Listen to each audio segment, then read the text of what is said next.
लेकिन नौजवानों, हम आपके लिए भर्ती और रोजगार और नौकरी निकालना चाहते हैं।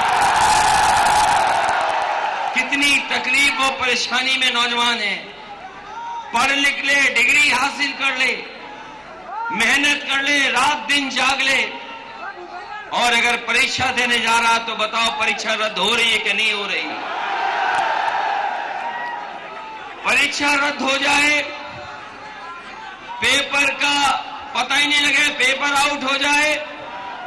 ये पहली सरकार है जिसमें इतने बड़े पैमाने पर नौकरियों की परीक्षा रद्द हुई है, पेपर आउट हुए हैं। और अगर किसी ने पेपर आउट और परीक्षा रद्द की है तो ये भारतीय जनता पार्टी है जिसने जानबूझ करके परीक्षा नहीं होने दी। और इसलिए परीक्षा नहीं होने दी क्योंकि नौजवानों को ये नौकरी और रोजगार नहीं देना चाहते। मैं जैसे ही एक्सप्रेस वे से उतरा हूं, मैं एक्सप्रेस वे से जैसे ही उतरा हूं, मैंने देखा खेतों में तार लग गए हैं। कोई हमारे किसान का खेत नहीं बचा जहां पर तार न लगे हों।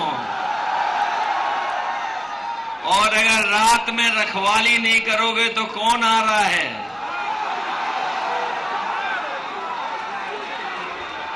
कौन आ जा रहा है रात में? बताओ। खेत बर्बाद हो रहे कि नहीं हो रहे? और जब खाद लेने गए, खाद मिली कि नहीं मिली? और अगर खाद मिल भी गई होगी तो बोरी में से चोरी हो गई कि नहीं हो गई? कभी कभी मैं सोचता हूं ये बीजेपी वालों ने बोरी में से चोरी कहां से सीखी होगी।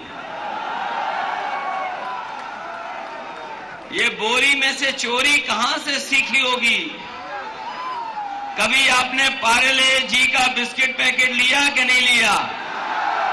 हमारे बुजुर्ग हैं, जब पहले लेते होंगे तो बड़ा पैकेट आता था। आप लोग पता करिए, पहले जब आता था बड़ा पैकेट आता था। अगर किसी की छोटी मोटी दुकान है, पार्ले जी का बिस्किट पैकेट रखता होगा तो पता कर लो पहले बड़ा पैकेट आता था। और जैसे जैसे महंगाई बढ़ी, पैकेट छोटा होता चला गया।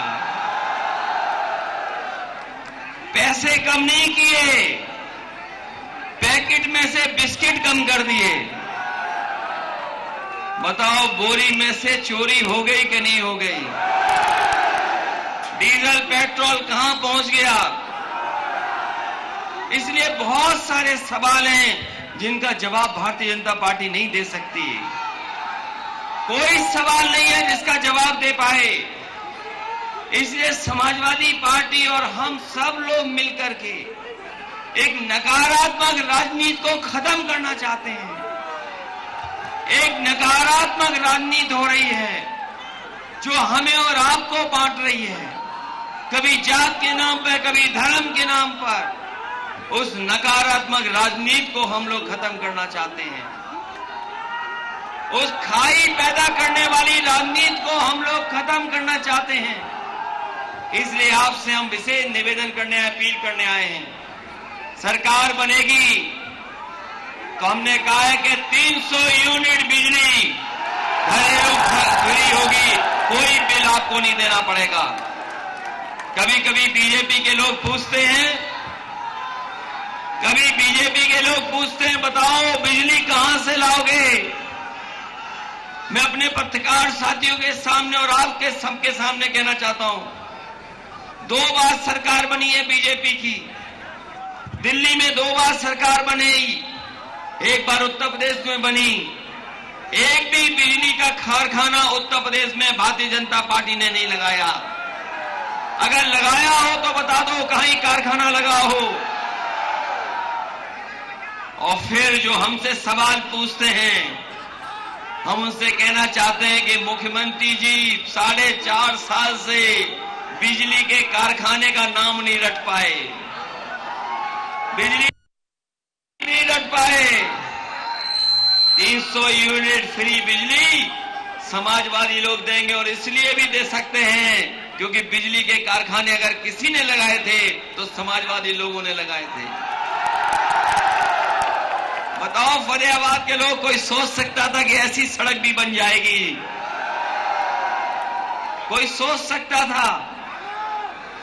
और सबसे बड़ा बिजली का जो बिजली घर बना है आपके इलाके में बाईं तरफ जाकर के एक्सप्रेस वे के किनारे, अगर किसी ने लगाया है तो समाजवादी लोगों ने लगा करके दिखाया है। ये हमारी पुरानी पेंशन वाले होंगे कर्मचारी, मांग कर रहे थे कि पुरानी पेंशन बहाल हो। समाजवादियों ने तय किया है कि पुरानी पेंशन बहाल होगी और उसको लागू करने का काम समाजवादी लोग करेंगे। आज सड़कों में गड्ढे हैं, बिजली का इंतजाम नहीं ठीक है, पानी पीने का इंतजाम नहीं ठीक है, महिलाओं को सुरक्षा को लेकर के सवाल खड़े हुए हैं, इलाज का इंतजाम नहीं है, इलाज का इंतजाम नहीं। बताओ, इलाज के इंतजाम को देखा होगा हमने आपने, जिस समय बीमारी आई मास्क लगा करके हम और आप लोग रहे, लेकिन सरकार न दवाई दे पाई, न बिस्तर दे पाई और न ही ऑक्सीजन दे पाई। अगर कोई गरीब की मदद कर रहा था तो वही एम्बुलेंस जो समाजवादी सरकार में चलने का काम हुआ था, और आज भी एम्बुलेंस चल रही है। हमारी पुलिस को 100 नंबर दिया था, बाबा जी ने 112 कर दिया, और जब से 112 हुआ पुलिस भी कबाड़ा हो गई। पता नहीं क्या हो गया पुलिस को। और हमारी अच्छी खासी एम्बुलेंस का 12 बजा दिया है बाबा जी ने। इसलिए महिला सुरक्षा के लिए अगर हमें 100 नंबर वाली गाड़ी जब 112 हो गई, अगर दुगनी भी करनी पड़ी कानून व्यवस्था के लिए, तो समाजवादी लोग दुगनी गाड़ियों का इंतजाम कर करके अपने गरीब लोगों को सुरक्षा देने का काम करेंगे।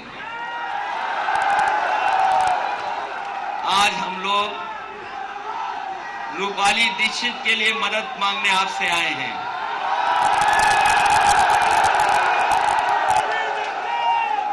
रूपाली दीक्षित जहां पढ़ी लिखी हैं और आज के समय की चीजों को समझती हैं, दुनिया की चीजों को जानती हैं, दुनिया के दूसरे हिस्से में भी पढ़ी हैं, तो आज अगर हम अपने समाज को और दुनिया के दूसरे हिस्से के समाज को देखें तो हम न जाने कितने पीछे हैं। आज हम सड़क के मामले में पीछे हैं, पढ़ाई के मामले में पीछे हैं, स्वास्थ्य सेवाओं के मामले में पीछे हैं। आज गरीब जनता को चाहिए कि अस्पताल अच्छा हो, सड़कें अच्छी हों, बिजली सस्ती हो और हमारे किसानों को कम से कम उनकी पैदावार का सही मूल्य मिले। अगर कोई इस लड़ाई को आगे बढ़ा सकता है तो समाजवादी पार्टी और आरएलडी मिलकर के इस लड़ाई को आगे बढ़ाना चाहते हैं।